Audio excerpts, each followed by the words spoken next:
खुर्रम हमीद रोकड़ी साहब, आपकी जमात कल जो है हेलीकॉप्टर भी प्रोवाइड करती है, ओन चौधरी वेलकम करने भी जाते हैं और फिर उसके बाद फिरदौस आपा जो है वो बड़ा एक सख्त बयान भी देती हैं। तो आईपीपी क्या कर रही है? पीएमएल-एन के साथ है, नहीं है, कहां पर खड़े हैं और कल के जलसे को एज ए सियासी कारकुन कैसे देखते हैं? सर, पहली बात यह है कि स्ट्रॉन्गली कंडेम करता हूँ ओन चौधरी की वहां पे मुलाकात को और फिरदौस आसिफ अवान का जो बयानिया है, मैं उस बयानिए को सपोर्ट करते हुए अपनी पार्टी के बयानिए को सपोर्ट करता हूँ, स्ट्रॉन्गली कंडेम करता हूँ।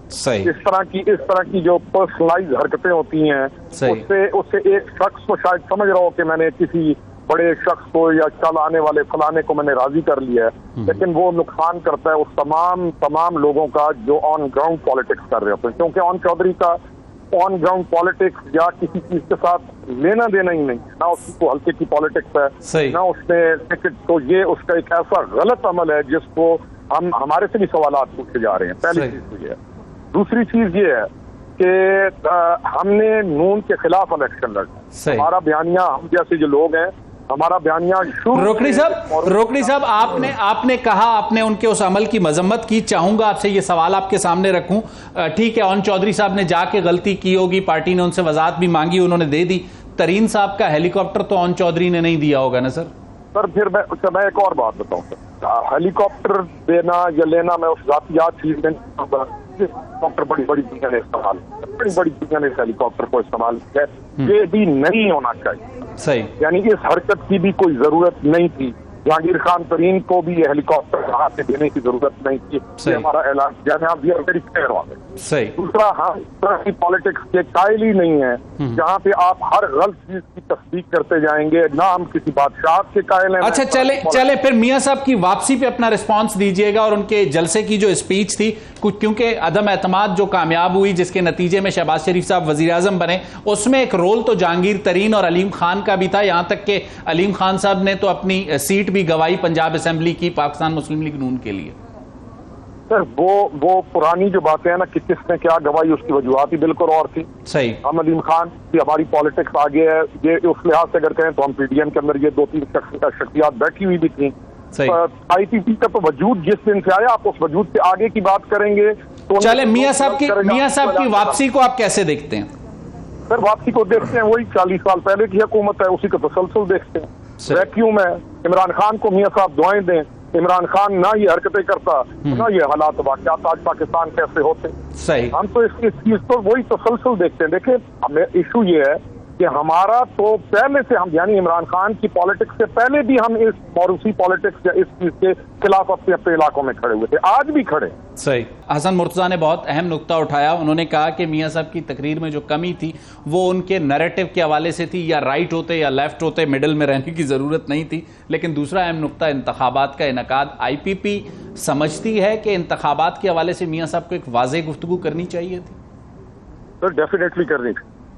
तो वो कोई भी होती है, अगर बड़ा जो मकाम का लीडर होता है उसकी बातें आगे होनी चाहिए या उन बातों को छेड़ना ही नहीं चाहिए। इस लेवल की लीडरशिप से ये तवक्कुआत होती हैं। इसी वजह से आज ये जो इश्कालात उठ रहे हैं या आज एक गुफ्तगू बनी हुई है, इतनी बड़ी लीडरशिप का ये काम होता है कि उनको चीजों को वजाहत में करना चाहिए। दूसरी चीज ये सर कि हम ये जो किसी तरीके से, अल्लाह करे कि वो वक्त आए कि ये जलसे जुलूसों वाली और ये जो हमने इसमें, तो मैं तो जिस पार्टी में था उसने अरूज पे पहुंचाया इस जलसे जुलूसों की, और हम भी इस काम के अंदर शामिल रहे। लेकिन आज यकीन जानिए, वक्त गुजरता है और जब आप ये हालात देखता है तो आज ये एहसास होता है कि हम अपनी पब्लिक, अपने लोगों की जो इंटेलेक्ट है उसको अंडर एस्टिमेट करते हुए हम उनको गाड़ियों के अंदर भर के, और हमारा जो पॉलिटिकल जिसमें इलेक्शन लड़ना होता है वो बेचारा मजबूर होता है। उसे पता होता है मैंने कल टिकट लेना है, और टिकट लेने का म्यार उसका क्या होता है कि ये 400 बसें लेके आए, 300 बसें लेके आए, 200 बसें लेके आए।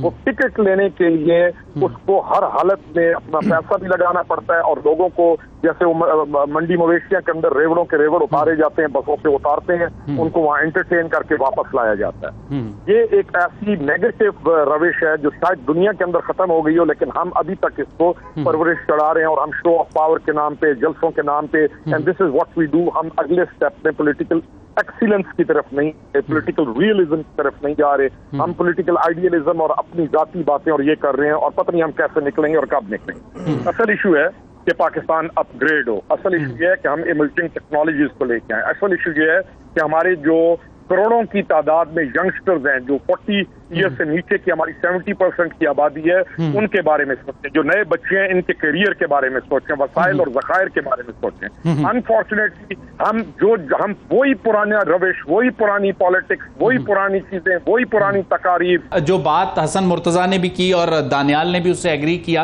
कि ग्रैंड नेशनल डायलॉग की भी बात होगी, चार्टर ऑफ इकोनॉमी की भी बात होगी और चार्टर ऑफ रिकंसिलिएशन की भी।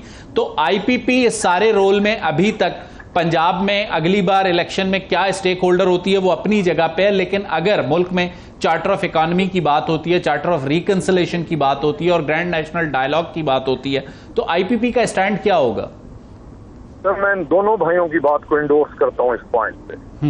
ये दोनों की बातें जस्टिफाइड है, वजन रखती हैं और जस्टिफाइड है, और हम इन तमाम चीजों में मददगार होंगे। हम न फ्रिक्शन क्रिएट करने वाले होंगे बल्कि हम इसके मददगार होंगे, और ये हमें इस बड़ी चीज में पाकिस्तान के लिए आप तमाम, क्योंकि आप भी एक स्टेक होल्डर हैं, मीडिया जो आता है ये भी एक स्टेक होल्डर है। इस गलतफहमी में हमें ना डालें रोकड़ी साहब, बहुत से लोग इसी चक्कर में खराब हुए। हम मीडिया स्टेक होल्डर नहीं हो सकते, हम आपसे सवाल पूछ सकते हैं। नहीं, आप स्टेक होल्डर बन सकते हैं ना, मैं फिर उस पे आऊंगा तो आप फिर मेरे दोस्त हैं, भाई हैं, मैं किसी से वो उस तरफ भी आ जाऊंगा, स्टेक होल्डर बन जाता होता है मीडिया। बिल्कुल ठीक, आगे चलें। मीडिया स्टेक होल्डर होता है, बाय अनफॉर्चुनेटली बैस पे नहीं जाते। इदारे, तमाम जिस मुल्क के इदारे हैं वो स्टेक होल्डर्स हैं। हमें मिलकर एक दूसरे की अहमियत को समझते हुए पाकिस्तान के लिए बैठना चाहिए। एक शर्त ये होती है कि कोई भी जो डायलॉग है उसके अंदर जो सबसे अहम चीज होती है कि उसकी बाइंडिंग फोर्स क्या है, नंबर 1। नंबर 2, उस डायलॉग का जो मीडिएटर है वो कौन है, कि कहां पर किस बात को गलत और किस बात को सही करके इंडोर्स कैसे कराया जाएगा। सही। तीसरी चीज ये होती है कि किसी भी एक सोल्यूशन तक पहुंचने के बाद वो तमाम जिम्मेदार लोग हों जिनकी कमिटमेंट ऐसी हो कि उससे वो फिरे ना। सही। ये नहीं है कि हम कुछ कह रहे हैं तो कल हम कुछ करें। तो अपने कद का, अपने हिफाजत करते हुए I think it is possible parties को भी उनमें से उन लोगों को, बट ये तो अगला चैप्टर है, लेकिन हम इंडोर्स, मैं समझता हूँ कि दोनों भाइयों ने जो बात। अच्छा, इंतखाबात, एक सवाल रोकड़ी साहब ले लीजिएगा और उसके बाद चाहूंगा हसन मुर्तजा साहब से दानियाल की तरफ जाके एंड करूंगा। आपसे पहले पूछ लूं, इंतखाबात के इनकाद के हवाले से आईपीपी क्या समझती है, और आप समझते हैं कि जो भी ये चार्टर ऑफ इकोनॉमी होना है, चार्टर ऑफ रिकंसिलिएशन या ग्रैंड नेशनल डायलॉग, ये इलेक्शन से पहले होना चाहिए या इलेक्शन के बाद? टाइम जो था ना जी, जो टाइम था ये करने का वो तो पहले था। Already we are late. हमने ये जो टाइम करना चाहिए था उससे लेट है। अब now we should wait for the election, और हमें अब जाके असूलन इलेक्शन के बाद बैठना चाहिए और हमें हर सूरत बैठना चाहिए। और खुर्रम साहब को इलेक्शन कब नजर आ रहे हैं? सर, आई बिलीव के इलेक्शन कमीशन ऑफ पाकिस्तान जो इंडिया दे रहा है, या जैसे उन्होंने इंटरनेशनल ऑब्जर्वर्स को बुलाया, जैसे उन्होंने इंटरनेशनल जो मीडिया के लोग हैं उनको दावतनामे भेज दिए, तो इट मीन्स कि इलेक्शन सीरियस नोट पे है, और इलेक्शन जनवरी के अंदर अगर वो कराएं हम उसे वेलकम करेंगे।